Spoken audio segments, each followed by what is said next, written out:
Everyone.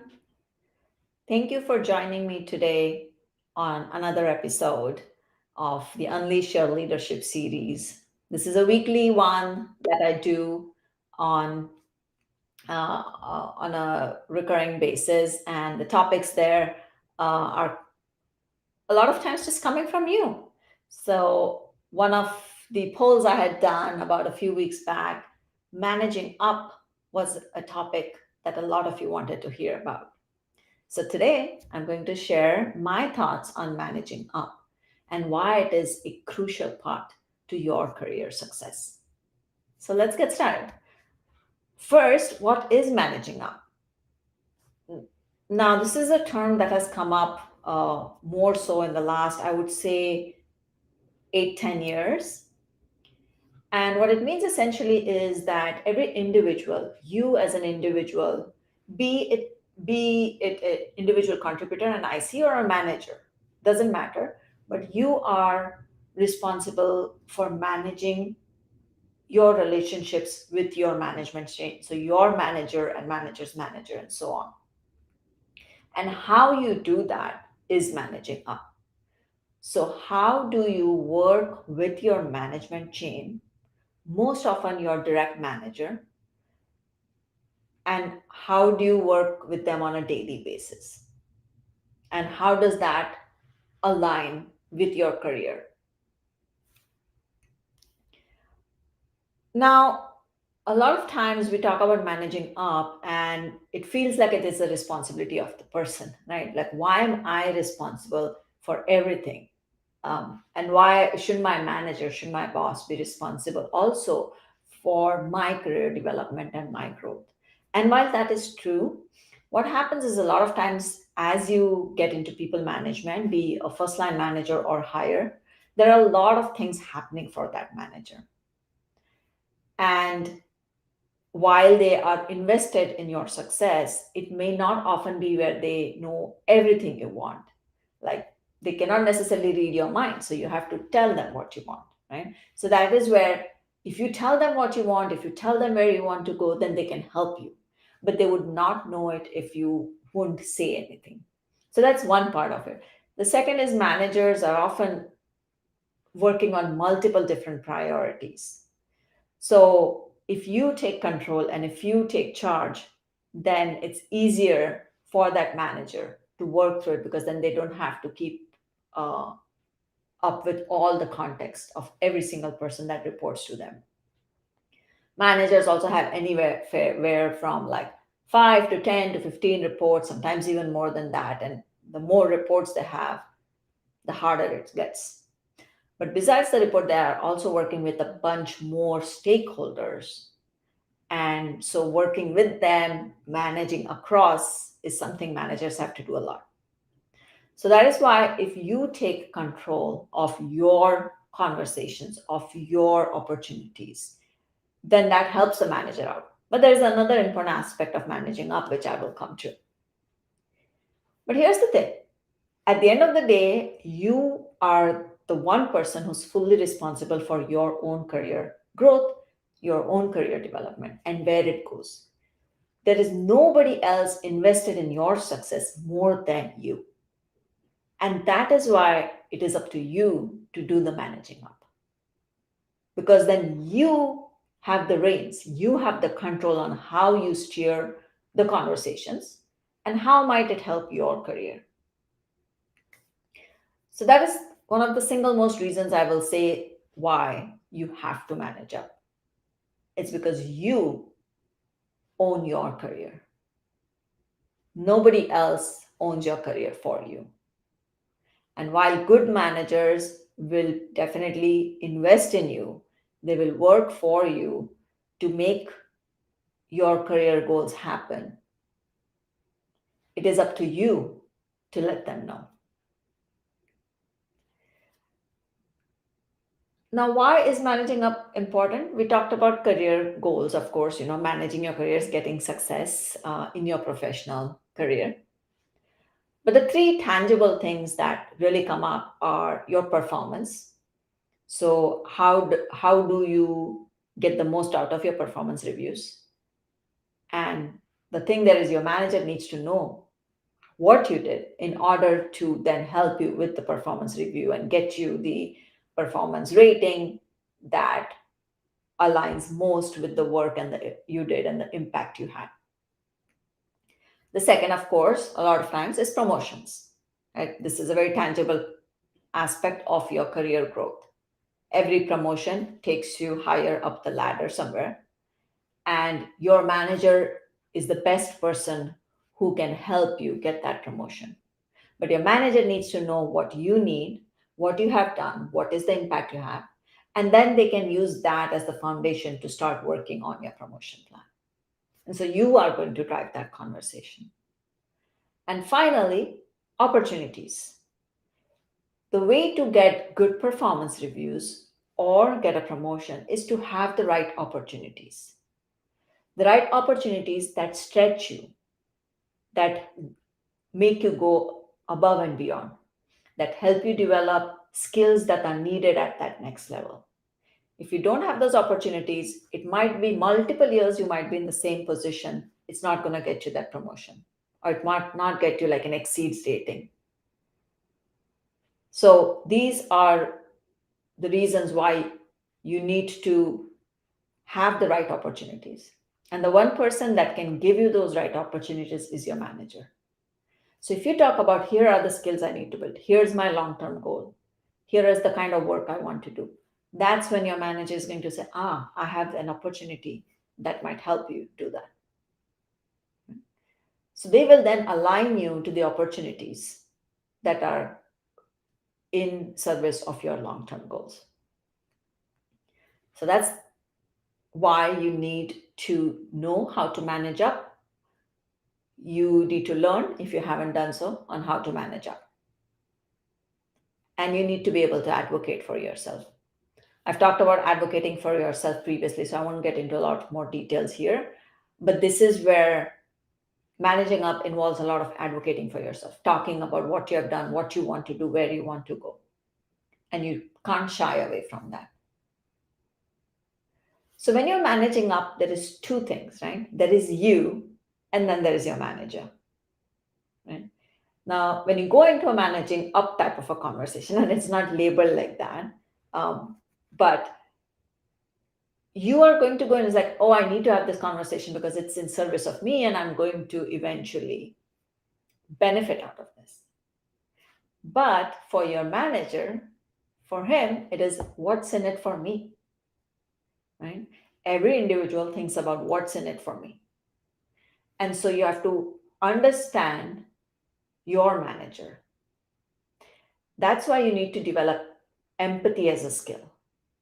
Because the more you understand your manager, what motivates them, what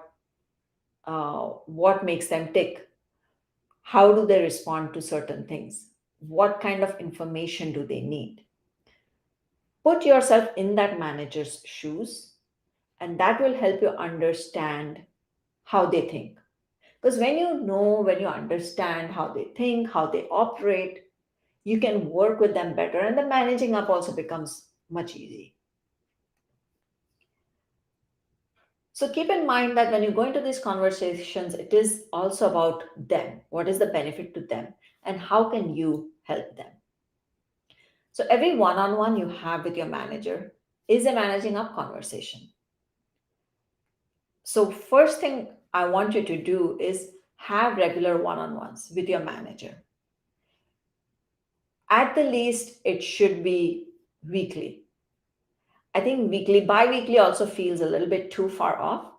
Unless your manager has like 20, 30 reports, I think that will eventually happen. But keep a regular weekly schedule, and you are responsible for coming up with the agenda. You need to go into that. Here's the conversation I want to have today. So the number one thing that you want to do, have regular one-on-ones weekly with your manager, and you drive the agenda for most part of the meeting. Your manager might have things on their plate as well, on their agenda as well. And every conversation can go a certain way, and we'll come to that. But every quarter, you can say, oh, let's make this a career oriented conversation. So, where you explicitly talk about what are your career goals, how you want to operate in the next quarter or the next 2 quarters, and things like that. So, not every one on one has to be a career conversation, but you definitely want to have it at a quarterly basis.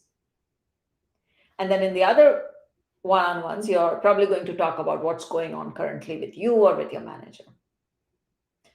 A one on one doesn't have to be where you're giving a status update on your projects.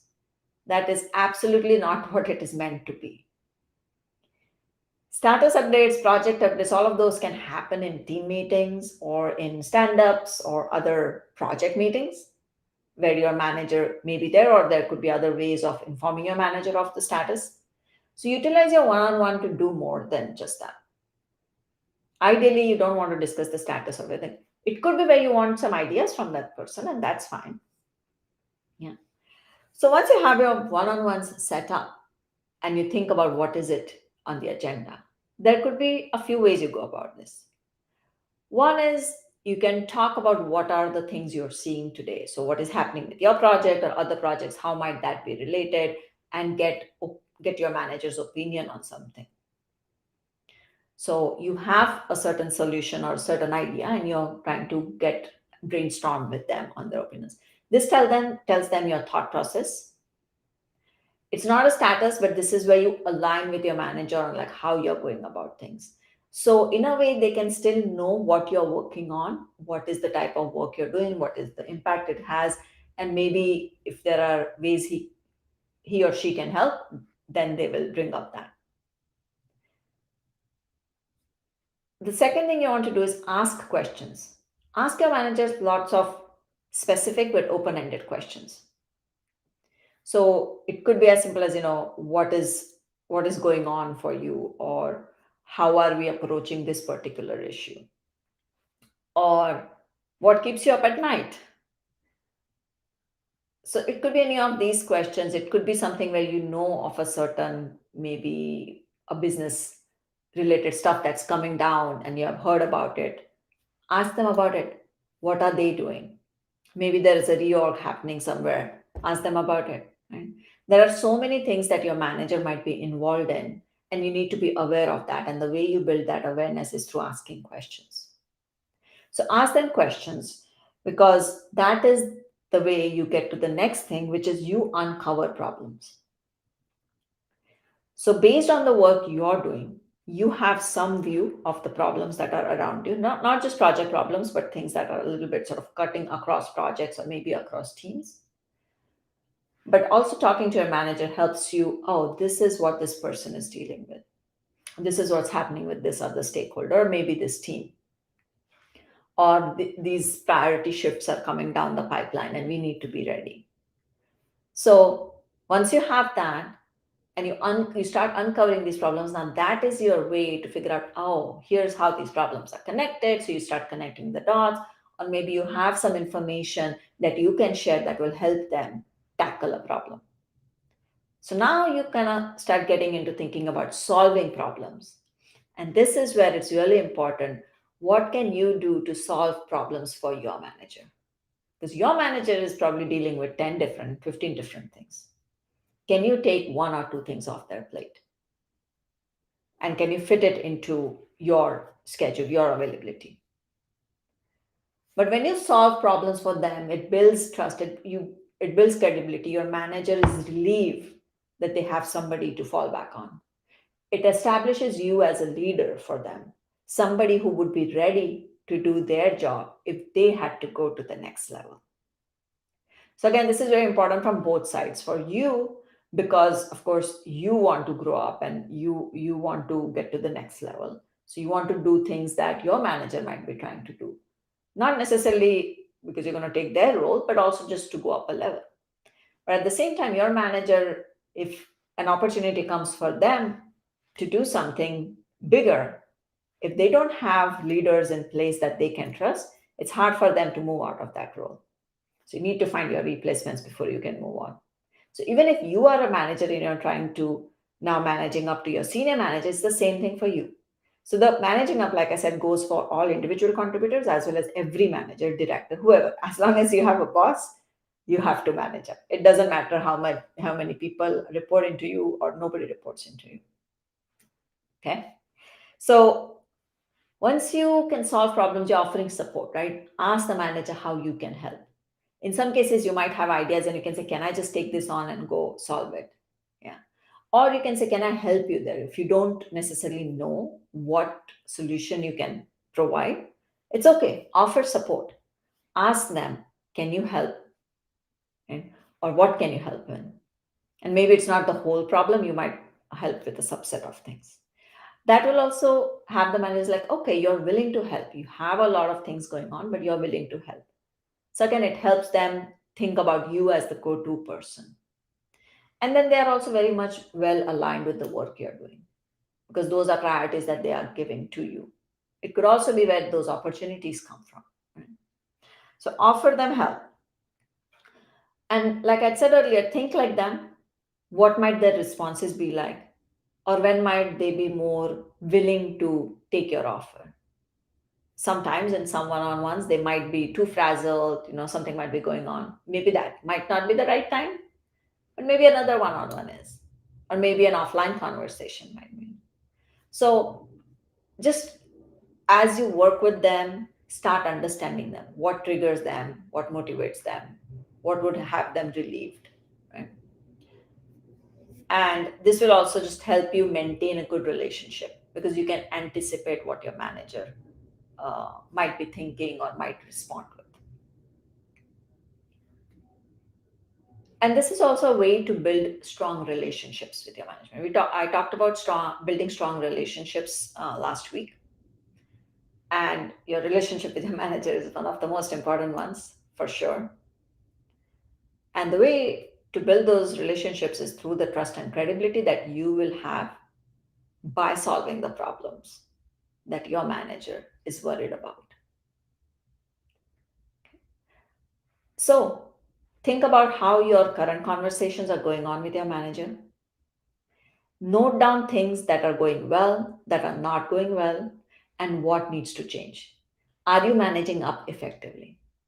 How are your one-on-one conversations? Are you having regular one-on-one conversations? Oftentimes, I also see when nobody has an agenda, these meetings get canceled and then they can get canceled every week, and you no longer are in touch with your manager. Don't wait for a performance review cycle to have conversations about your career. Have them regularly, right?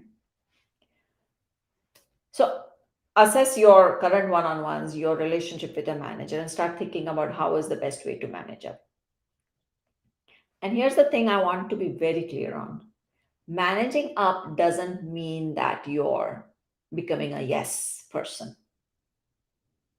You're not necessarily just giving into whatever they say. That is not what managing up is.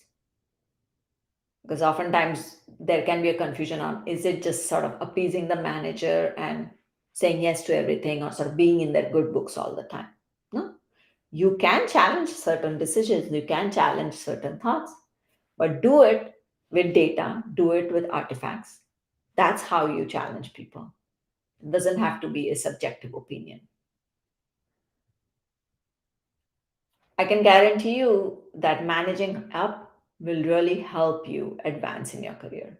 So take note of those things and take on some action items. What will you do in the next week to improve your one on ones? Which of the things that I told you about in terms of asking questions, finding out problems, offering support, solving their problems, having career conversations? Which of these things do you need to do? Okay. I would love to hear from you on feedback on this topic. What are your thoughts? How have you done it successfully? Or where might you have run into challenges that I didn't talk about today? So send me a note, message me, and I would love to connect with you. I hope to see you next week again with another topic. Until then, have a great day. Bye.